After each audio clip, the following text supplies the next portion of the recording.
Hi! Hello అండి. నేను మీ Jyothi. Welcome to cook with me it's tasty. నేను ఈరోజు ముంబై స్పెషల్ పావ్ భాజీ మసాలా పౌడర్ రెసిపీని మీతో షేర్ చేసుకోబోతున్నాను. ఈ మసాలా పౌడర్ మనం ఇంట్లో చేసుకుంటున్నాం కాబట్టి ఎలాంటి ప్రిజర్వేటివ్స్ ఉండవండి.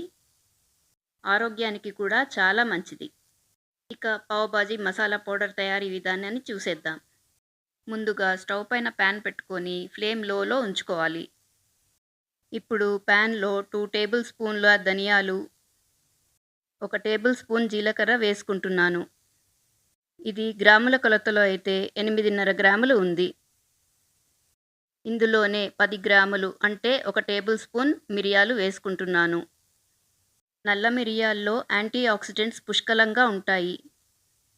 ఇంకా 2.5 గ్రాముల సోంపు అంటే 1 టీ స్పూన్ సోంపు వేసుకుంటున్నాను. సోంపు తీసుకోవడం వల్ల శరీరంలో ఐరన్ శాతం పెరుగుతుంది. ఇందులో నేనొక బిర్యానీ ఆకు వేసుకుంటున్నాను. బిర్యానీ ఆకు కీళ్ల నొప్పులని, ఆర్థరైటిస్‌ని తగ్గిస్తుంది. ఇందులో 3 గ్రాముల దాల్చిన చెక్క అంటే 2 ఇంచులు దాల్చిన చెక్క వేసుకోవాలి. ఇందులో పెద్ద నల్ల యాలకులు 1 వేసుకోవాలి.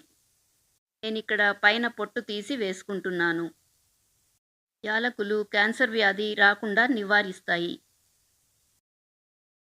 నేనిక్కడ 2 అనాస పువ్వులను వేసుకుంటున్నాను. అనాస పువ్వు మసాలా పౌడర్‌కి మంచి సువాసననిస్తుంది. 1 టేబుల్ స్పూన్ లవంగాలు వేసుకుంటున్నాను. ఇది 6 గ్రాములు ఉంటుంది. లవంగాలు చిగుళ్ళ వాపు నుండి, పంటి నొప్పి నుండి ఉపశమనాన్ని ఇస్తాయి. ఇక్కడ నేను 3.5 గ్రాములు అంటే 8 కాశ్మీరీ రెడ్ చిల్లీస్ తీసుకుంటున్నాను. ఇప్పుడు వీటన్నిటిని ఖచ్చితంగా లో ఫ్లేమ్‌లోనే వేపుకోవాలి. ఏ మాత్రం ఫ్లేమ్ పెద్దగా పెట్టినా కూడా మాడిపోతాయి. మనం చేసే మసాలా పౌడరు చేదొచ్చేస్తుంది. అందుకనే మసాలా దినుసుల్ని లో ఫ్లేమ్‌లో మంచి రంగు వచ్చేంత వరకు వేపుకోవాలి. బాగా వేగిపోయాయి అంటే ఇల్లంతా గుమగుమలాడుతూ మంచి వాసనొచ్చేస్తుంది. మనం రోజు కూరల్లో ఉపయోగించే మసాలా దినుసుల వలన చాలా ఆరోగ్య ప్రయోజనాలు ఉన్నాయి. జీలకర్ర అజీర్తి, మలబద్ధకాన్ని తగ్గిస్తుంది. మరి దాల్చిన చెక్క అధిక బరువుని తగ్గిస్తుంది. మన మసాలా దినుసులు బాగా వేగిపోయినాయండి. ఇల్లంతా మంచి సువాసన వస్తోంది. చూసారా? వీడియోలో చూపించిన విధంగా ఈ రంగులో రావాలి. చూసారా? మసాలా దినుసులన్నీ ఇలా క్రిస్పీగా వేగాలన్నమాట. పెనము ఇంకా వేడిగా ఉందండి. ఇప్పుడు స్టవ్ ఆఫ్ చేసుకోవాలి.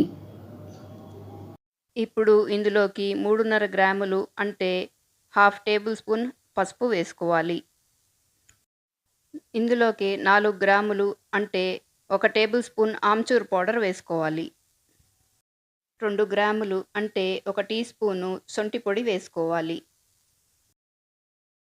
ఇందులోనే ఒక పావు చెంచా ఇంగువ, 1 టీ స్పూన్ బ్లాక్ సాల్ట్ కూడా వేసుకోవాలి. బ్లాక్ సాల్ట్ వేసుకోవడం వల్ల పావ్ బాజీకి మంచి రుచి వస్తుంది. మన ప్యాన్ ఇంకా వేడిగానే ఉందండి.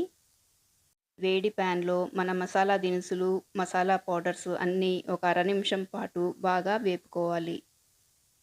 పెనం వేడికి మనము ఇప్పుడు వేసిన పౌడర్స్ అన్నీ కూడా బాగా వేగిపోతాయి.